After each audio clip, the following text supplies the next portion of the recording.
students, my name is Supriya Singh and in today's video I'm going to explain the ball poem which is composed by John Berryman. So without any further ado, let's get started. John Berryman was an American poet and he's best known for his Dream Songs, which is a collection of 385 poems.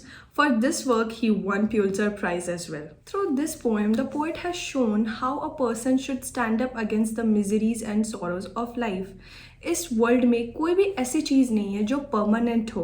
सो किसी ना किसी दिन हम सबको वो loss bear करना ही पड़ेगा. But what is more important is that we have to move on in our lives and we have to realise our responsibilities. So that is what the poet has shown in this poem through the eyes of a young boy. So we will start with the very first 4 lines of the poem. What is the boy now who has lost his ball? What is he to do? I saw it go merrily bouncing down the street and then merrily over. There it is in the water. The poem starts with the poet's question which he asks himself. He is talking about a young boy who was playing with the ball. And now that he has lost his ball, the poet is interested in knowing the boy's reaction, as in what he will do after losing the ball. Then the poet goes on to say that he has seen the ball going away from the boy. When the boy was playing with the ball, it skipped from his hand and it went into a street where it was merrily jumping up and down. Merrily means cheerfully. तो वो जो ball जो है वो उछलते हुए एक street की तरफ गया and then it suddenly fell into the nearby river. और इस तरीके से उस लड़के ने अपने बॉल को खो दिया. Now the ball in this poem symbolizes the young, carefree, innocent days of childhood. तो जब वो बच्चा एक बॉल खो रहा है तो वो सिर्फ एक बॉल नहीं खो रहा, उस बॉल के साथ जुड़ी हुई सारी यादें भी खो रहा है जो उसकी बचपन से जुड़ी हुई हैं. Let us go ahead with the poem. No use to say, oh there are other balls. An ultimate shaking grief fixes the boy as he stands rigid, trembling, staring down all his young days into the harbor where his ball went. Through these sentences, the poet says that there is no point of consoling the boy by saying that he may get another ball. He is so grief-stricken, pain-stricken that his body has become rigid and it's trembling. Rigid means fixed and trembling means shaking. So he is shaking with grief. He's so much into sadness. He's engulfed with sadness and he's looking down the harbor where he lost the ball. So he's so sad because all the memories of his childhood days went down the harbor with that particular ball. Poet in lines में दर्शाना चाह रहा है कि वो लड़का इतना दुखी और निराश हो चुका है कि उसकी बॉडी रिजिड हो गई है, उसकी बॉडी फिक्स्ड हो गई है और उसे अपने आसपास की कोई सुध नहीं है और वो कांपे जा रहा है और वो उसी हार्बर की तरफ देखे जा रहा है जहाँ पे उसने अपने बॉल को खोया था. हार्बर मतलब डॉक या पोर्ट, तो वो उसी सोर्स की तरफ देखे जा रहा है जहाँ पे उसने लास्ट अपने बॉल को गिरते हुए देखा था. Then the poem goes like, I would not intrude on him. A dime, another ball is worthless now. He senses first responsibility.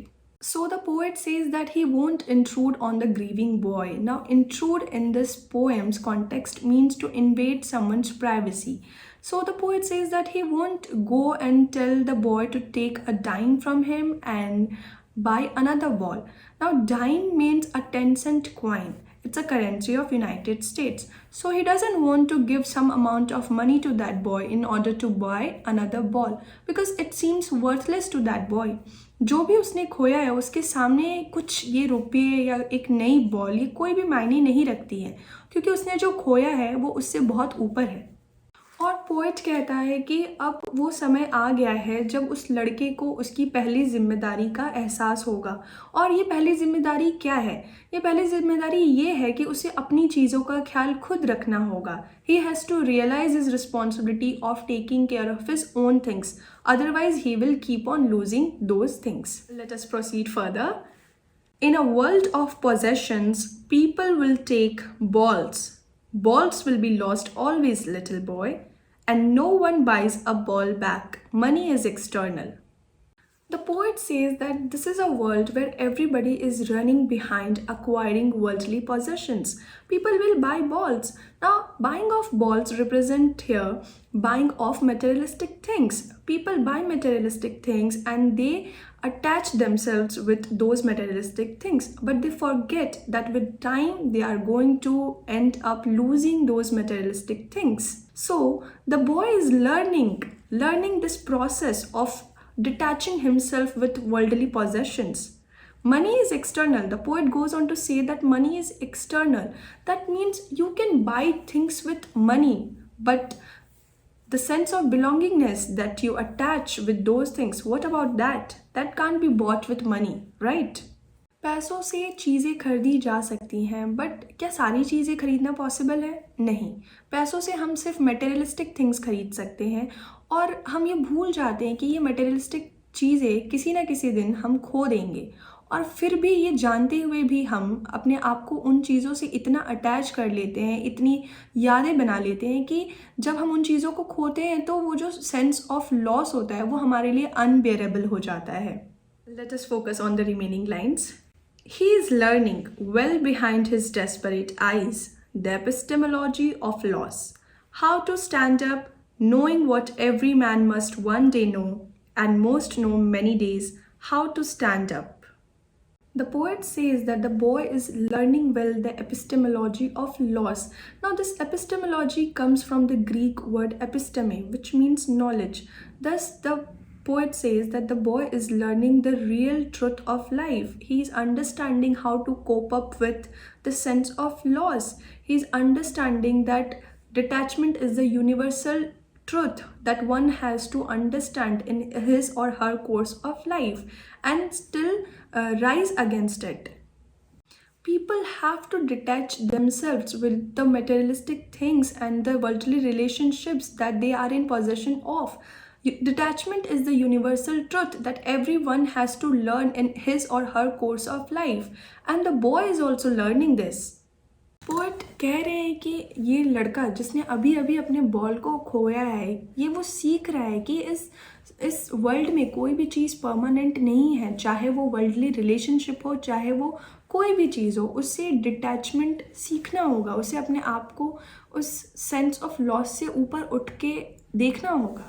The harsh truth of life is that we all have to stand up against the odd miseries of life, and yet we have to practice detachment.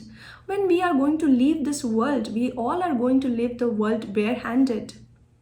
Similarly, उस लड़के को, उस बच्चे को ये सीखना होगा कि जो भी उसके belongings है, be it materialistic possessions, be it worldly relationships, उसको उन सब चीज़ों के बगैर ही एक दिन रहना पड़ेगा. Thus, in this poem, the poet wants the boy to learn that in this world, many of his belongings will be lost, and he has to learn to accept those losses, and he has to learn to live without those belongings.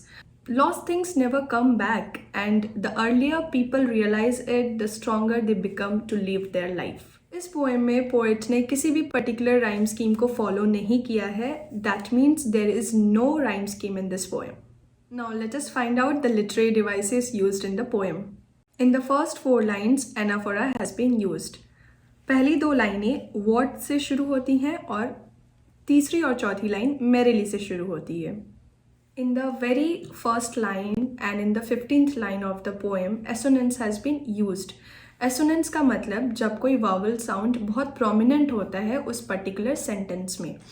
So in the first sentence, the boy who now lost his ball. So O vowel sound is very prominent, and in the 15th line, he is learning well behind his desperate eyes. So E sound is very prominent in this sentence. In the third line, imagery has been used when the poet says merrily bouncing down the street.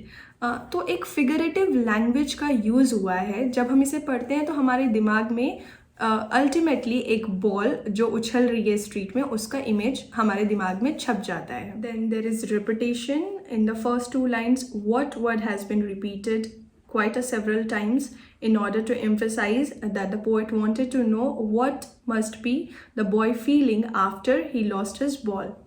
and the ball word is also repeated quite several times throughout the poem. In the 14th line, alliteration has been used when the poet says, "And no one buys a ball back." So B sound has been repeated. Alright, so that's all for today's video. If you have any doubt related to this poem, you can let me know by commenting down below.